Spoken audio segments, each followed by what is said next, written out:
is Radhika Gaur with the session number 15th of your chapter Life Processes, and in this session we are going to discuss about question answers of SAT 1. SAT 1 में मैंने आपको जो question answers रखे हैं वो nutrition and respiration के topic से related रखे हैं, और जो SAT 2 है उसमें क्वेश्चन आंसर हमने ट्रांसपोर्टेशन एंड एक्सक्रिएशन के टॉपिक से रखे हैं। क्योंकि चैप्टर काफी वाइड था तो मैंने दो सेट्स में इसको सेपरेट कर दिया। रेस्पिरेशन एंड न्यूट्रिशन के जो क्वेश्चन आंसर हैं वो इस सेशन में आपको अवेलेबल मिलेंगे, और जो नेक्स्ट है सेशन उसमें आपको ट्रांसपोर्टेशन एंड एक्सक्रिएशन के क्वेश्चन आंसर्स देखने को मिल जाएंगे। So let's start the session with the question number 1. Why diffusion is insufficient to meet the oxygen requirement of multicellular organisms like humans? क्यों ऐसा होता है कि ह्यूमंस जैसे जो मल्टीसेल्युलर ऑर्गेनिज्म हैं उनमें जो ऑक्सीजन है उसकी रिक्वायरमेंट्स डिफ्यूजन के थ्रू कंप्लीट नहीं हो पाती, उनमें ऑस्मोसिस की रिक्वायरमेंट होती है। ऐसा क्यों होता है? Actually it is because in multicellular organism only I mean to say there is a complex body size.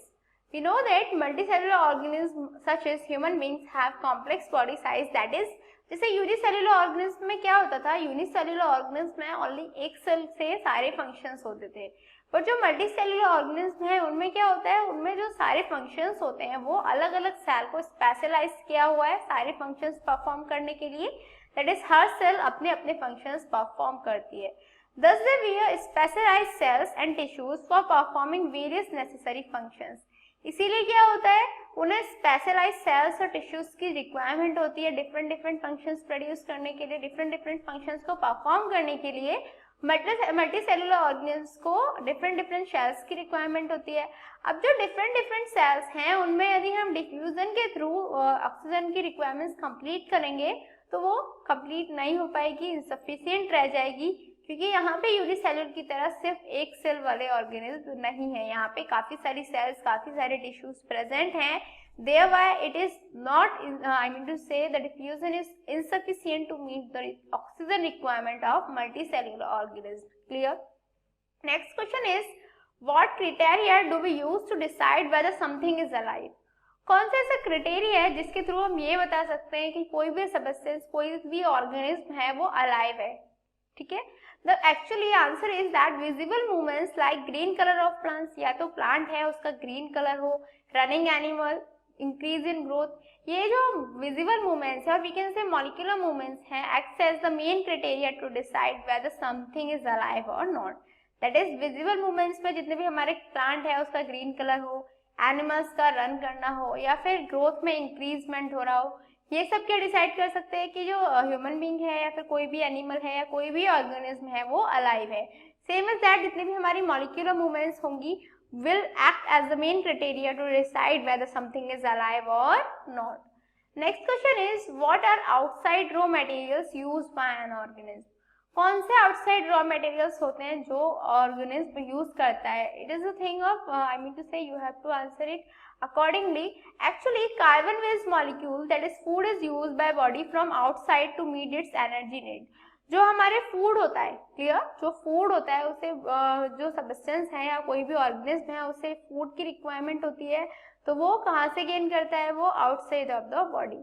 Oxygen is used to oxidise food and release energy, और जो ऑक्सीजन है वो भी हमारा रॉ मटेरियल है, वो क्या होता है, वो ऑक्सीडाइज होता है और एनर्जी को रिलीज करता है। तो एक तो हो गया हमारा कार्बन, ठीक है, कार्बन बेस्ड मॉलिक्यूल्स हो गए, और दूसरे हो गए हमारे ऑक्सीजन। ये जो रॉ मटेरियल्स हैं इन्हें ऑर्गेनिज्म यूज करता है from the outside. Clear? Next question is, what process would you consider essential for maintaining life? कौन से ऐसे प्रोसेसेस हैं जिन्हें आपको लगता है कि जो लाइफ को मेंटेन करने के लिए एसेंशियल हैं? तो मेनली हम यहाँ पे इस चैप्टर में 4 मेन प्रोसेस की बात करते हैं जो लाइफ को मेंटेन करने के लिए एसेंशियल है। पहला आता है nutrition, then respiration, then transportation और then excretion। तो न्यूट्रिशन क्या है? The process of nutrition involves taking a food inside the body and converting it into smaller molecules which can be absorbed by the body। Nutrition के process में क्या होता है? Nutrition का प्रोसेस में जो फूड है उसको इनटेक करने का प्रोसेस होता है, दैट इज फूड को बॉडी में इनटेक करने का प्रोसेस होता है न्यूट्रिशन। और क्या होता है, जो फूड है जो इनटेक कर लिया उसे, क्योंकि वो लार्ज मॉलिक्यूल्स में प्रेजेंट रहेगा, उसे स्मॉल मॉलिक्यूल्स में कन्वर्ट करने का वर्क भी न्यूट्रिशन के प्रोसेस में होता है, ताकि जो स्मॉल मॉलिक्यूल्स को हमारी बॉडी या हमारी बॉडी सेल्स हैं वो एब्सॉर्ब प्रॉपर्ली कर पाए। क्लियर? रेस्पिरेशन के प्रोसेस में क्या होता है? It is the process which release energy from the food absorb by the body. ये वो प्रोसेस होता है जिसके थ्रू एनर्जी रिलीज होती है उसी फूड से जो फूड बॉडी ने एब्सॉर्ब किया। क्लियर? जो फूड बॉडी इनटेक कर रही है, यदि उससे एनर्जी रिलीज कराने का प्रोसेस हो रहा है तो वो प्रोसेस क्या होगा? रेस्पिरेशन होगा। Next is transportation. Transportation is the process in which a substance absorbed or made in one part of body is moved to other parts of the body.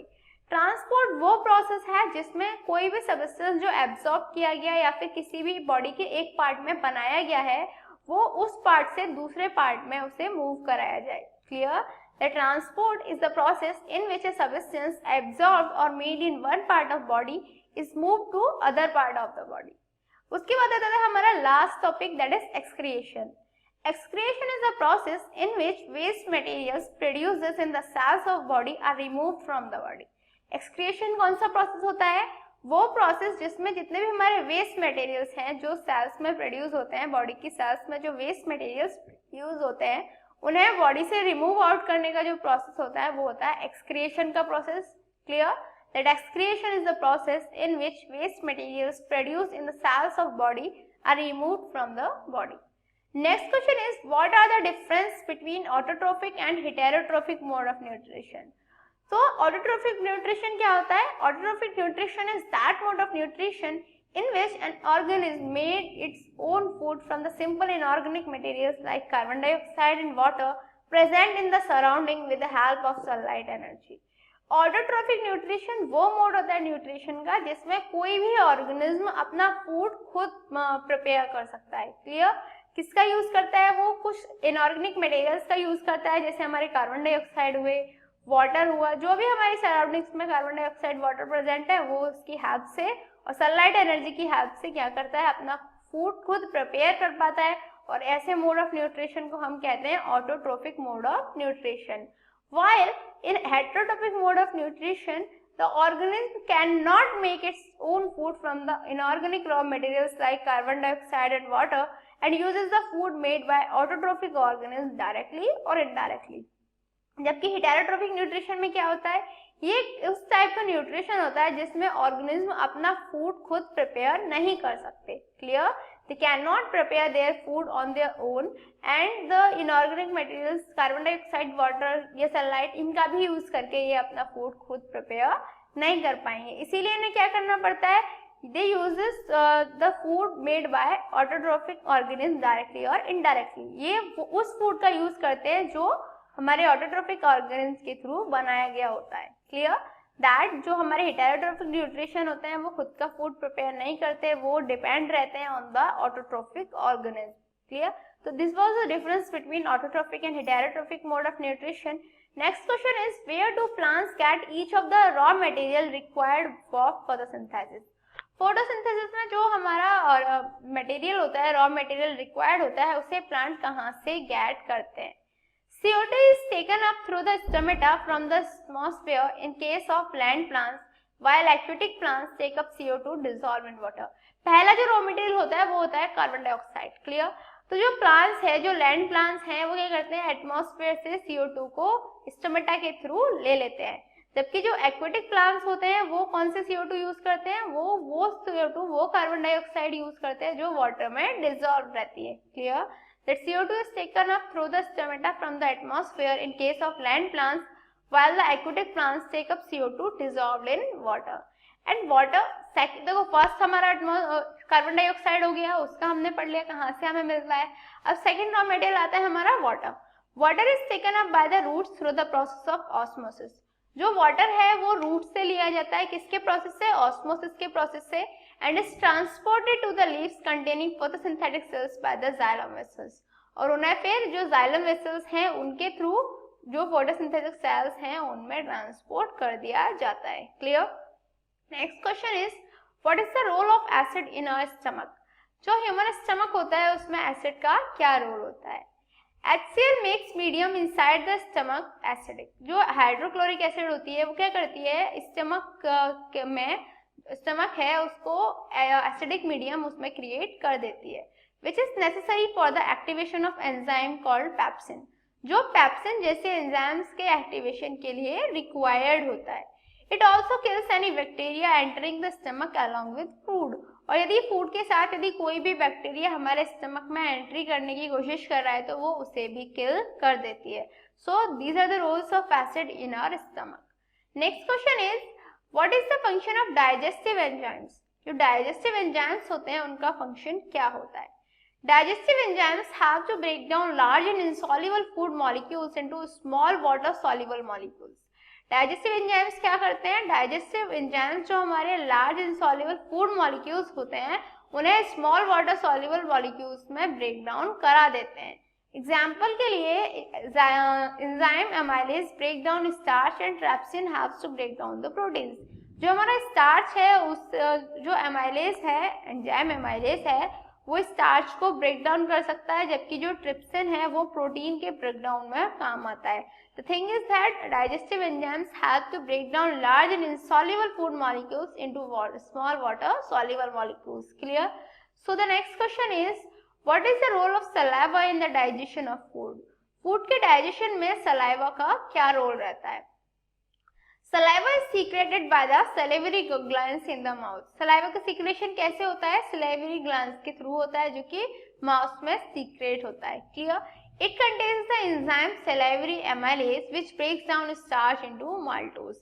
इसमें क्या होता है? इसमें एक एंजाइम प्रेजेंट होता है salivary amylase, जिसके through जो सब्सटेंस है, जो स्टार्च है, वो हमारा माल्टोस में ब्रेक डाउन हो जाता है. क्लियर?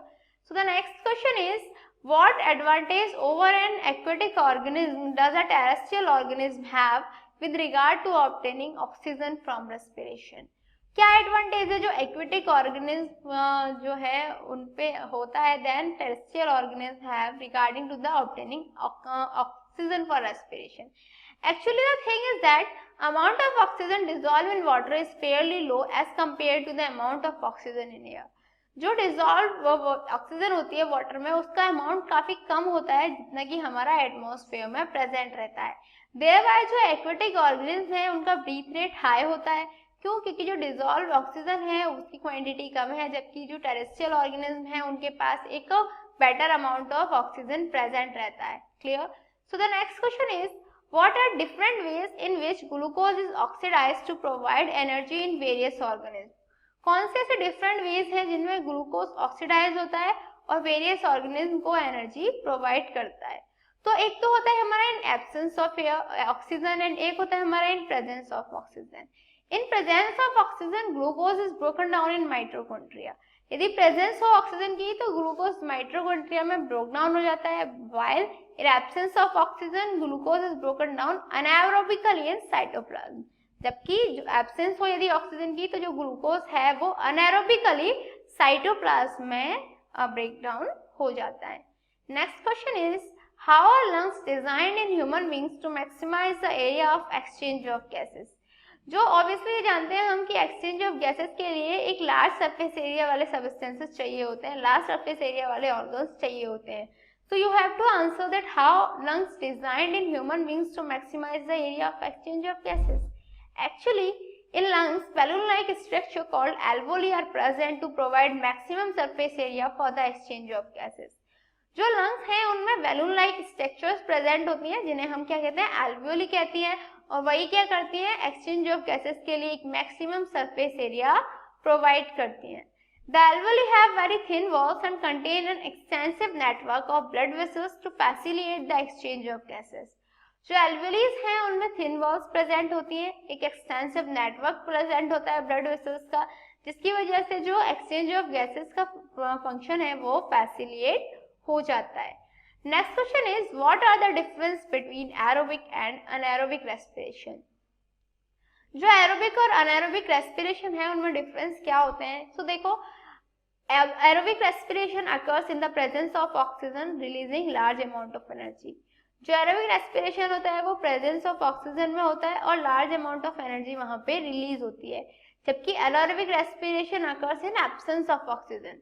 जो अनाएरोबिक रेस्पिरेशन होता है वो एब्सेंस में होता है ऑक्सीजन की और क्या करता है? Relatively small amount of energy release करता है. Each glucose molecule produce 38 molecules of ATP. Aerobic respiration में हर ग्लूकोज मॉलिक्यूल 38 मॉलिक्यूल एटीपी के प्रोड्यूस करता है, जबकि अनएरोबिक रेस्पिरेशन में each glucose molecule produce 2 molecule of ATP. That is anaerobic respiration में हर glucose molecule सिर्फ 2 मॉलिक्यूल एटीपी के form करता है। जो एरोबिक रेस्पिरेशन है begins in cytoplasm and continues in mitochondria. वो साइटोप्लाज्म में स्टार्ट होते हैं और माइटोकॉन्ड्रिया में भी कंटिन्यू रहते हैं। एग्जाम्पल के लिए जैसे most of the plants and animals are the perform aerobic respiration, while anaerobic respiration में क्या होता है अकर्स ओनली इन साइटोप्लाज्म। ये सिर्फ साइटोप्लाज्म में होते हैं। एग्जाम्पल के लिए अनारोबिक बैक्टीरिया एंड यीस्ट, इनमें दोनों में अनारोबिक रेस्पिरेशन होता है। मेन इनमें डिफरेंस ये है कि जो एरोबिक रेस्पिरेशन होता है वो प्रेजेंस ऑफ ऑक्सीजन में होता है, thereby high amount of energy release करता है, जबकि जो अनारोबिक रेस्पिरेशन होता है वो एब्सेंस ऑफ एयर में होता है, देयर बाय ये small amount of energy release करता है।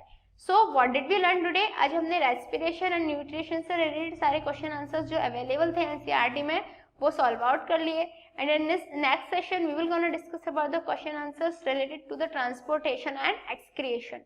Till then, good luck.